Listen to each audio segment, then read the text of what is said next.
নেত্রকোনায় মাদ্রাসা ছাত্রীকে ধর্ষণের ঘটনায় অভিযুক্ত শিক্ষক আমানুল্লাহ সাগরকে আটক করেছে র্যাব। মঙ্গলবার রাতে ময়মনসিংহের গৌরীপুর থেকে তাকে আটক করা হয়।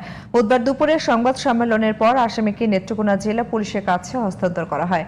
মাদ্রাসার 11 বছর বয়সী এক ছাত্রী 6 মাসের অন্তঃসত্ত্বা বলে বিষয়টি জানাজানি হয়।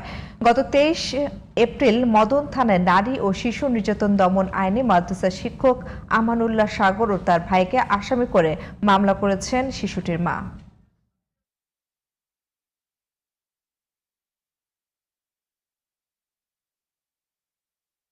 গোপন সংবাদের ভিত্তিতে সদর কোম্পানির র্যাব 14 ময়মনসিংহের একটি চৌকস আভিযানিক দল গত 6 মে 2026 খ্রিস্টাব্দ ভোর আনুমানিক 4:15 ঘটিকায় ময়মনসিংহ জেলার গৌরীপুর থানার সোনামপুর এলাকা থেকে অভিযুক্ত আমানুল্লাহ মাহমুদ আরাফি ওরফে সাগরকে গ্রেপ্তার করতে সক্ষম হয়।